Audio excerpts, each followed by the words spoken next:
नमस्कार, मी doctor Amit Karkare. I welcome you all to this trilingual session of desk guide. So ये session 3 languages पे रहेगा, हिंदी, मराठी और अंग्रेज़ी में. Because we want to have a session to understand how to use the desk guide. और काफ़ी दिन हो गए क्योंकि my the software that I was working to record the videos that got crashed because of some reasons. So I was trying to get that back, लेकिन वो हो नहीं पा रहा है. So I'm trying for the first time on my iPad. I'm doing the screen recording और फिर वो उससे फिर we will have this session. So ये सबके पास डेस्क गाइड है अभी.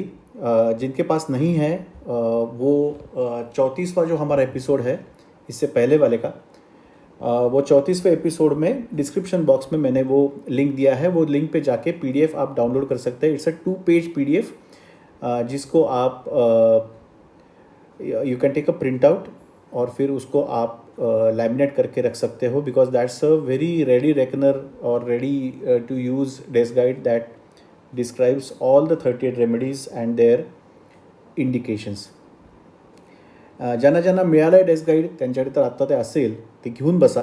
पण ज्यांना मिळालं नाही आहे त्यांनी आपला 34वां एपिसोड जो आहे त्याच्या डिस्क्रिप्शन बॉक्समध्ये एक लिंक दिले, त्याच्यावरनं तुम्हाला PDF मिळेल.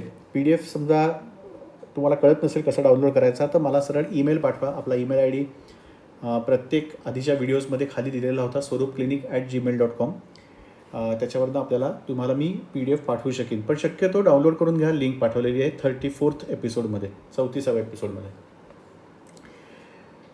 पण पुन्हा मी तेच सांगेन, डेस्क गाईड वापरण्याच्या आधीसुद्धा डेस्क गाईडचा उपयोग कधी करायचा आहे. जर आपल्याला एखादा पेशंट समोर आपल्या आहे आणि त्याला आपल्याला औषध द्यायचं आहे, पण त्याच्या प्रत्येक वाक्यावरनं आपल्याला नवीन नवीन औषध सुचत राहतं. आणि हे प्रत्येकाच्या बाबतीत घडतं की औषध आपल्याला सुचत राहतं आणि आपण औषधांवर जंप होत राहतो.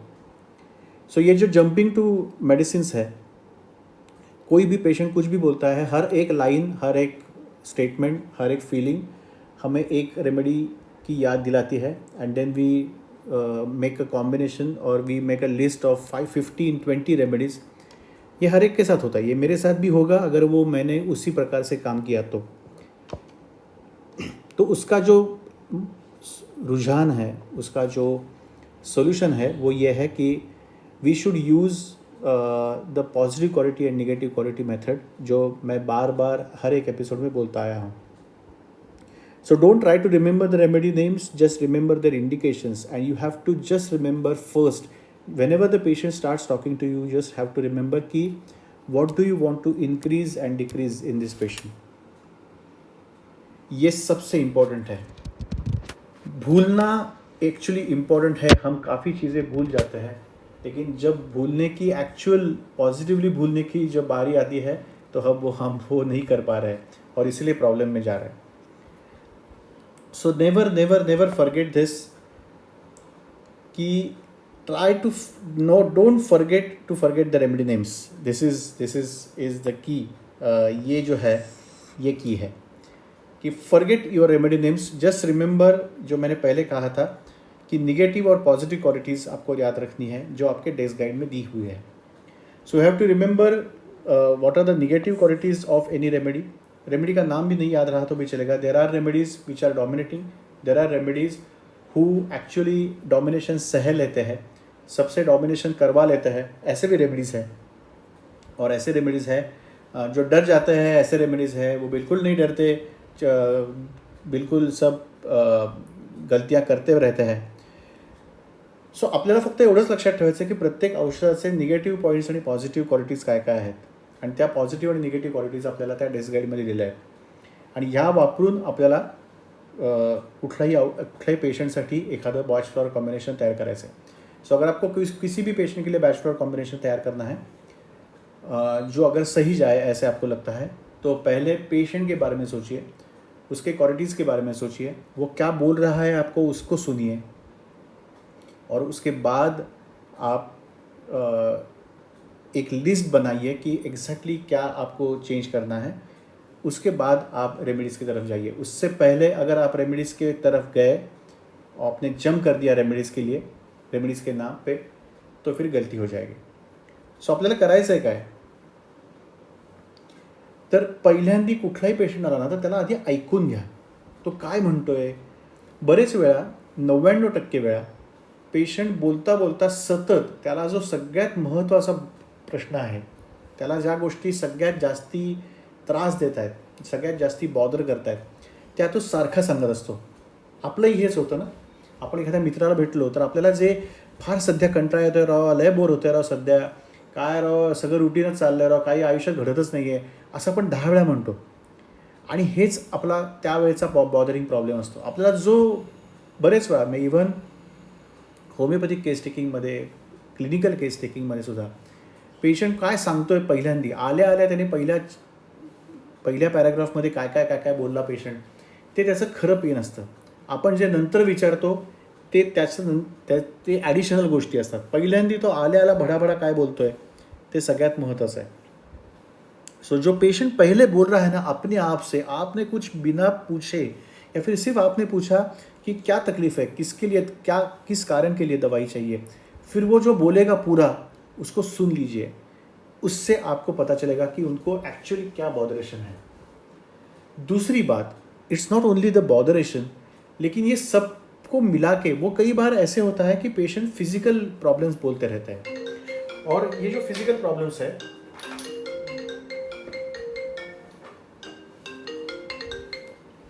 ये जो फिजिकल प्रॉब्लम्स है, ये फिजिकल प्रॉब्लम्स कई बार उनकी मेंटालिटी दिखाते हैं. सो आपको ये सोचना है कि ये फिजिकल प्रॉब्लम्स से पीछे कुछ मेंटालिटी वो बोलने की कोशिश कर रहे हैं या नहीं. या फिर कई बार फिजिकल प्रॉब्लम्स भी वो ऐसे बोल देते हैं कि जिससे हमें उनकी मेंटल स्टेट पता चलती है. मैं एक एग्जांपल देता हूँ आपको. कोई फाइब्रोमाइल्जिया का पेशेंट आ जाता है, वो बोलता है कि हर जोड़ों में दर्द होता है, ये होता है, वो होता है. और आप पूछते हैं कि कितने इंटेंसली दर्द होता है, वो बोले नहीं थोड़ा बहुत रहता है, काम कर पाता हूँ, लेकिन चेहरे पे उनके काफ़ी आपको दर्द दिखता है. चेहरे पे ऐसे दिखता है कि यार ये बिल्कुल थक गया है अभी इस पेन से. And that's the mental state that you have to catch. कोणीही माणूस समजा एखादा जनरल मी एक गंमत सांगतो तुम्हाला. माझे नेहमीचे काही प्रश्न आहेत. टिपिकली बायका येतात आणि हे लॉकडाऊनच्या काळात खूप झालं.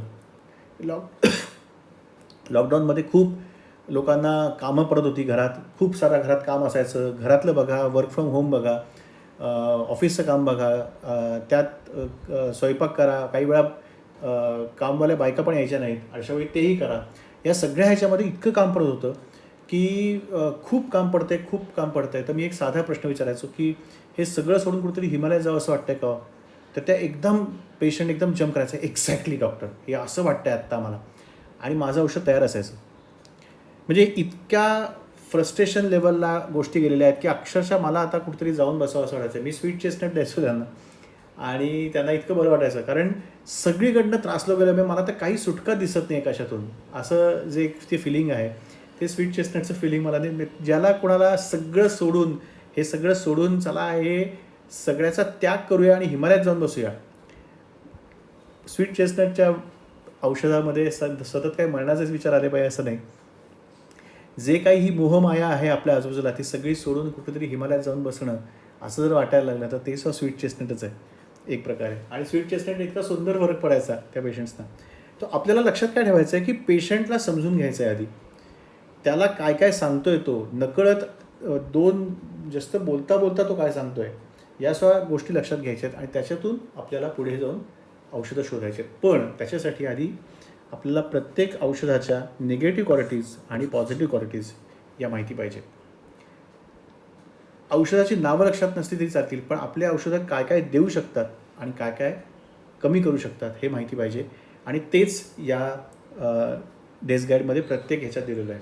आपण औषधांकडे नको बघायला आत्ता, आपण त्याच्याऐवजी बघूया की एक्झॅक्टली हे डेस्क गाईड कसं फॉर्म्युलेट केलेलं आहे. सो हम ये देखेंगे अभी कि ये डेस्क गाइड एग्जैक्टली फॉर्मुलेट कैसे किया है.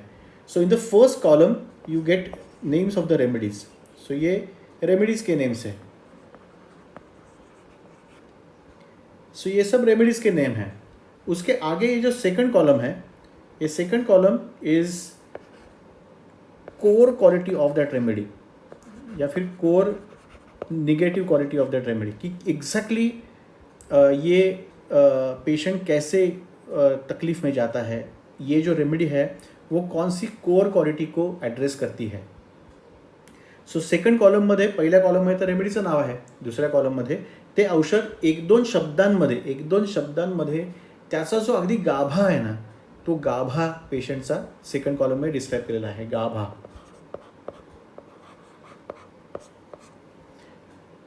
थर्ड कॉलम जो आहे त्याच्यामध्ये डिस्क्रिप्शनमध्ये दिलेलं आहे.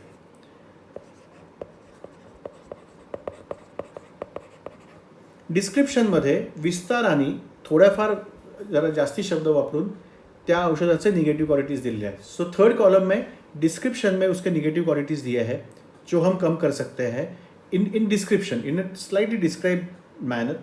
तो first column remedy, second column is the core quality of that remedy और core negativity of that remedy. Third column is description of that negative quality, ताकि हम पेशेंट को और या फिर उस निगेटिव क्वालिटी के व्हाट वी कैन से कि उस निगेटिव क्वालिटी के रिफाइंडनेस में समझ सको. क्योंकि अगर आपने देखा तो मिमुलस में भी फियर रहेगा निगेटिव क्वालिटी, और रॉकरोज में भी फियर रहेगा, और एस्पेन में भी फियर रहेगा. सो थर्ड कॉलम में आपको पता चलेगा कि मिमुलस में स्पेसिफिक फियर है, रॉकरोज में इंटेंस फियर है, और एस्पेन में नॉन स्पेसिफिक फियर है. सो थोड़ा सा डिस्क्रिप्शन में ये थर्ड इसमें दिया है.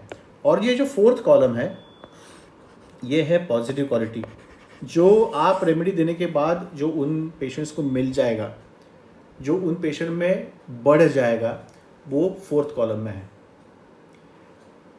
पहिल्या कॉलममध्ये औषधाचं नाव आहे, दुसऱ्या कॉलममध्ये त्याचा गाभा आहे, तिसऱ्या कॉलममध्ये थोडंसं डिस्क्रिप्शनमध्ये त्याच्या निगेटिव्ह क्वालिटीज दिलेल्या आहेत, आणि चौथ्या कॉलममध्ये त्याच्या पॉझिटिव्ह क्वालिटीज दिलेल्या आहेत ज्या आपण वाढीला लागणार आहेत आपण औषध दिल्यानंतर. सो समजा तुम्ही बघितलं की बीच औषध आहे, तर आपण एक औषध घेऊन बघूया, आपण त्याच्यामधला एखादा एक्झाम्पल घेऊन बघूया. सो बीच जे औषध आहे त्याचा गाभा आहे परफेक्शनिझम, खूप परफेक्शनिझम. पण कशा प्रकारे, तर ते सुपर क्रिटिकल असतात, ते अनसिम्पथेटिक असतात लोकांबद्दल, आणि ते ब्रुटल असतात, काही विचार करत नाहीत बोलताना की काय कसं करायचं, पण दे आर टास्क मास्टर्स. आता त्यांच्यात समजा बीच दिल्यानंतर काय होईल, तर त्यांच्यात एक टॉलरन्स येतो की जरा कोणाकडनं चूक झाली तरीही त्याला समजून घेणं, त्याला थोडंसं टॉलरेट करणं, आणि अगदीच जर चुकांचा कडेलोट झाला तरच फक्त बोलणं, हे बीच दिल्यानंतर होतं. आता कोणीही माणूस जर तुम्हाला असं वाटत असेल ना की अरे ना हा याने थोडंसं सहनशक्ती वाढवायला हवी, असं पटकन नाही बोलून चालणार या माणसाने, जरा टॉलरेशन असायला हवं आहे. असं एखादा शब्द ऐकला आणि त्याच्यावरनं एकदम कसं काय हा माणूस डिस्टर्ब होतो, त्या माणसाला आपल्याला बीच द्यायचे, कारण आपल्याला त्याच्यामधला टॉलरन्स वाढवायचा आहे. काय वाढवायचं आहे तर टॉलरन्स.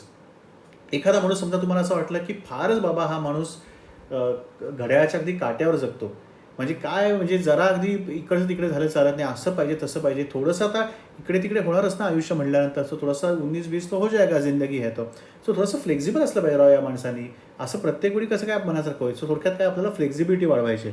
सो तुम्ही फ्लेक्झिबिलिटी वाढवायची असेल तर ते या चौथ्या कॉलममध्ये शोधा, आणि मग तुम्हाला काय वाढवायचं आहे ते मग इकडे या, मग तुम्हाला काही अच्छा वोटर द्यायचं होय, मग ती फ्लेक्झिबिलिटी वाढणार आहे. सो तुम्ही आधी औषधाकडे जाऊच नका, तुम्हाला आधी काय वाढवायचं आहे ते तुम्ही चौथ्या कॉलममध्ये शोधा, तुम्हाला काय कमी करायचं आहे ते तुम्ही तिसऱ्या आणि दुसऱ्या कॉलममध्ये शोधा, आणि ते शोधलं, ते मिळालं की मग आपण मागे जायचं आणि फक्त रेमेडी त्या शोधायच्या आणि त्या रेमेडीची नावं लिहून काढायची. सो रेमेडीचं नाव सगळ्यात शेवटी येईल, त्याच्या आधी येईल ते काय वाढवायचं आहे आणि काय कमी करायचं आहे. सो आपल्याला थोडक्यात पुन्हा इथेच की प्रत्येक पेशंट आला ना तर कसं हे करायचं की प्रत्येक पेशंट आला की आपल्याला आधी त्याच्या निगेटिव्ह क्वालिटीज शोधायच्या आहेत, की आपल्याला काय काय गोष्टी आपल्याला कमी करायच्या आहेत. या माणसातला राग कमी करायचा आहे, या माणसातली भीती कमी करायची आहे, या माणसातलं काय काय कमी करायचं आहे ते लिहा. मग पॉझिटिव्ह क्वालिटीज शोधा, समजा काही सापडल्या तर, की नक्की काय वाढवायचं आहे. तर थोडासा हा माणूस शांत व्हायला हवा आहे, हा माणूस जरा विचारी व्हायला हवा आहे. किंवा मग एखादा माणूस म्हणेल नाही या माणसाचे उलट विचार मला कमी करायचे. सो विचार कमी करायचे आहेत का वाढवायचे आहेत, त्याप्रमाणे औषधं वेगवेगळी आहेत. विचार कमी करायचे असतील तर व्हाईट चेस्टनट आहे, विचार समजा वाढवायचे असतील तर कदाचित चेस्टनट बर्ड आहे, तर कदाचित सेंटॉरी आहे, तर कदाचित सिराटो आहे. सो विचार वाढवायचे असतील तर औषध वेगळं, विचार कमी करायचे असतील तर औषध वेगळं. हे समजा आपण लक्षात ठेवलं तर मग आपल्याला याचा फायदा होऊ शकेल. आता हे सगळं आपण बोललो तरी त्याच्यावरनं एखादा एक्झाम्पल घेऊन आपल्याला बघायला लागेल. सो आपण एक अँटीव्हायरस रेमेडी शोधून काढूया. अँटीव्हायरस बॅच फ्लॉवर कॉम्बिनेशन आपल्याला शोधून काढूया. This is Bach flower combination. So antivirus Bach flower remedy आपण शोधायचा प्रयत्न करूया. So will try to find out a remedy for Viru Sahastrabuddhe. I think everybody has seen him in 3 Idiots. So आपण आता पहिल्यांदा पुन्हा तेच आपल्याला औषध शोधायचं नाही आहे. आपल्याला काय शोधायचं आहे तर काय गोष्टी वाढवायच्या आहेत आणि काय गोष्टी कमी करायच्या आहेत. तर काय गोष्टी वाढवायच्या आहेत, हा माणूस जर तुम्ही बघितला असेल तर या माणसाला थोडासा टॉलरन्स वाढवायला हवा, जरा प्रेम वाढवायला हवा. प्रेमच नाही हो माणसामध्ये. हाँ, सो अगर आपको वीरू सहस्त्रबुद्धे को दवाई देनी है तो क्या बढ़ाना है आपको, तो उसमें थोड़ा सा प्यार बढ़ाना है लोगों के बारे में, थोड़ी सी क्या मतलब ह्यूमैनिटी बढ़ानी है उसमें. सो आपको लव को इंक्रीज़ करना है, ह्यूमैनिटी इंक्रीज़ करनी है, थोड़ी सी लोगों को थोड़ा सा समझ सके, उनको टॉलरेट कर सके, उनको थोड़ा सा कंपैशन बढ़ाना है. कंपैशन, थोड़ा सा कंसिडरेशन डालना है आदमी में कि थोड़ा सा लोगों को कंसिडर करे यार वो, कि उनके को भी कुछ प्रॉब्लेम रहता है. तो थोडासा या सगळ्या गोष्टी आपल्याला वाढवायच्या आहेत. कमी काय करायच्या आहेत, खूप साऱ्या गोष्टी. हा प्रचंड माणूस काय बोलतो ना आपण, खुनशी आहे. त्याला कोणी चॅलेंज केलं की तो फुल त्याच्या वाईटावर टपलेला असतो. सो काफ़ी रिवेंजफुल आदमी है ये. अगर किसी ने उसको टोक लिया, उसको कॉन्ट्रडिक्शन बिल्कुल अच्छा नहीं लगता, उसने किसी ने खामी दिखा दी तो ये पूरा उसके पीछे पड़ जाता है कि इसको कैसे मैं हरा सकूं. सो ये जो हेट्रेड है,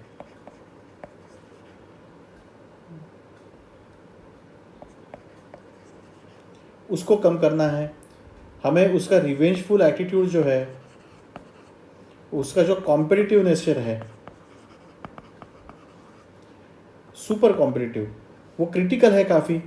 उसको कुछ अच्छा नहीं लगता क्योंकि उसको लगता है कि मैं ही सबसे अच्छा हूँ, और वो है भी, लेकिन दूसरों का कुछ भी अच्छा नहीं लगता. He can't consider other people. और वो काफ़ी डिक्टेटोरियल है. He is a dictator. तो ये सब जो डोमिनेटिंग नेचर है, हेट्रेड वाला, रिवेंजफुल नेचर है, कॉम्पिटिटिव नेचर है, क्रिटिकल नेचर है, उसको अगर हमें कम करना है, इस डिक्टेटरशिप को हमें कम करना है, लव को बढ़ाना है, ह्यूमैनिटी को बढ़ाना है, कंपैशन को बढ़ाना है और कंसिडरेशन बढ़ाना है, तो हम क्या क्या दे सकते हैं. Now you can go back to your desk guide और आप वहाँ पे देखिए कि इन सब चीज़ों के लिए आपको कौन कौन सी रेमेडीज़ आपको मिल जाएगी. पहले रेमेडी को मत देखिए, पहले फाइनल जो 4th कॉलम है उसको देखिए. उसमें से ढूंढने की कोशिश कीजिए कि ये आपको कहाँ कहाँ मिल रहा है, कौन कौन से रेमेडीज़ में मिल रहा है. फिर आप 2nd और 3rd कॉलम देखिए, उसमें देखिए कि ये कहाँ कहाँ आपको मिल रहा है और कौन कौन सी रेमेडीज़ आ रही है. Then you will get a set of remedies. उसमें से फिर आपको रेमेडी चूज़ करके वो उनका पूरा बाच फ्लावर कॉम्बिनेशन बनाना है वीरू सहस्त्रबुद्धे के लिए. और वो जो आपने बना दिया है वो कॉम्बिनेशन मुझे कमेंट बॉक्स में लिख के बताइए. तो फिर हम डिस्कस करेंगे की एक्झॅक्टली मैंने क्या दिया था और आपने क्या देना है. तर आपल्याला करायचं आहे काय, तर या माणसासाठी आपण ठरवलं की या गोष्टी आपल्याला वाढवायच्या आहेत, या गोष्टी वाढवायच्या आहेत, तर त्या 4थ्या कॉलममध्ये शोधा. आपण लक्षात आलं आहे की आपल्याला या गोष्टी कमी करायच्या आहेत, या गोष्टी ज्या कमी करायच्या आहेत त्या आपण 2nd आणि 3rd कॉलममध्ये शोधूया. आणि हे सगळं करून आपण एक कॉम्बिनेशन तयार करूया, बॅच फ्लॉवर कॉम्बिनेशन वीरू सहस्त्रबुद्धेसाठी. ज्या गोष्टी तुम्हाला वाढवायच्या आहेत त्या गोष्टी 4th कॉलममध्ये शोधा. त्या शोधल्यात की त्याच्या रेमेडीज बघा. ज्या गोष्टी कमी करायच्या आहेत त्या तुम्ही 2nd आणि 3rd कॉलममध्ये शोधा, त्याच्या रेमेडीज काढा. मग तुमच्या एक लिस्ट ऑफ रेमेडीज बनतील की ज्या आपल्याला या माणसासाठी, हा जो वीरू सहस्त्रबुद्धे आहे त्याच्यासाठी आपल्याला एक सेट ऑफ रेमेडीज बनतील. आणि त्या रेमेडीज जेव्हा तुम्ही शोधाल त्याच्यातून एक कॉम्बिनेशन तयार होईल जेणेकरून हा माणूस नंतर हसायला लागेल. आपल्याला त्याला हसवायचं आहे, आपल्याला त्याला चांगला माणूस बनवायचा आहे. आणि त्याला जर हसवायचं असेल तर आपल्याला एक बॅच फ्लॉवर कॉम्बिनेशन, आणि ते बॅच फ्लॉवर कॉम्बिनेशन तुम्ही शोधा आणि मला तुम्ही कुठलं कॉम्बिनेशन शोधलं आहे ते तुम्ही मला कॉमेंट सेक्शनमध्ये कळवा. आणि आपण त्याच्यावर मी तुम्हाला प्रत्येक कॉम्बिनेशन तुम्ही जे काही शोधलं असेल त्याच्यावर मी तुमच्याशी डिस्कस करीन, त्याला रिप्लाय देऊन पुढच्या 24 ते 48 तासामध्ये. तर असं होतं desk guide. So this was how you can use the desk guide. और this is the end of the actual end of the sessions that we had. 35 sessions अपन घेतली, 35 सेशंस हमने लिए। उसमें मैंने आपको 38 रेमेडीज़ और रेस्क्यू रेमेडी सिखाने की कोशिश की, और बेसिकली ये सिखाने की कोशिश की कि कैसे आप, किस प्रकार से आप इनको यूज़ कर सकते हो। वो यूज़ करने के लिए जो मैं यूज़ करता हूँ, डेस्क गाइड जो मैंने बनाया है गए 15-20 सालों में, वो मैंने आपको दिया। थोड़ा सा लेट दिया क्योंकि उसको काफ़ी चेंजेस हो गए, क्योंकि आपको सिखाते सिखाते मैं भी काफ़ी सारी रेमेडीज़ नए तरीके से सीख गया। सो वो सब चेंजेस करके मैंने ये रिवाइज 2023 वर्जन मैंने आपको दिया आहे. सो हे 2023चं वर्जन आहे जे तुमच्यामुळे रिवाईज झालेलं आहे. तुम्हाला शिकवता शिकवता तुम्ही विचारलेले प्रश्न, तुम्हाला दिलेली उत्तरं, ह्याच्यातून मला जे शिकायला मिळालं त्याच्यातून मी हे रिवाईज करून वर्जन दिलेलं आहे. So I think you can use this desk guide. I think it will be helpful to you. और उसके बाद आपण प्रत्येक इमोशनसाठी आपण अगदी एखाद्या कोणाचा जरी जन्म झाला तिथपासून ते वाढदिवसाला, लग्नाला, कुठल्याही इव्हेंटला, चांगल्या गोष्टींना, अगदी वाईट गोष्टींना सुद्धा आपण आपल्या भावना व्यक्त करण्यासाठी फुलं वापरतो. आणि आय थिंक ह्याच्या पुढे आपण त्याच फुलांना वापरून आपण लोकांच्या भावना हील पण करू शकतो. सो जन्म से लेकर मृत्यु तक हम हर एक इमोशंस को एक्सप्रेस करने के लिए फूलों का यूज़ करते हैं. So I am hope that we will be using now this flowers to heal as well. और आप सबको अगर ये सब आप कर पाते हो तो आई थिंक ये जो मेरी थोड़ा सा एक एफर्ट था ये 35 सेशंस का, वो आई थिंक ठीक से हो गया ऐसे मुझे लगेगा. So thanks a lot for helping me, encouraging me. Thanks a lot for your patience, not becoming impatient in last 2 months कि मैंने कुछ पोस्ट नहीं किया था. शायज ने मुझे कल पूछा था व्हाट्सएप डाल के कि आप लाइव सेशंस कब शुरू कर रहे हो. सो वो मन में है. I think they will start, but I am working on some technical issues live session के लिए, लेकिन वो लाइव सेशन भी हम शुरू कर देंगे. So thanks again, once again, thank you. And I hope this session has help you for using the desk guide. अगर कुछ है क्वेरीज तो प्लीज़ कमेंट बॉक्स में डाल दीजिए, मैं उनको रिजॉल्व कर दूंगा. Thank you.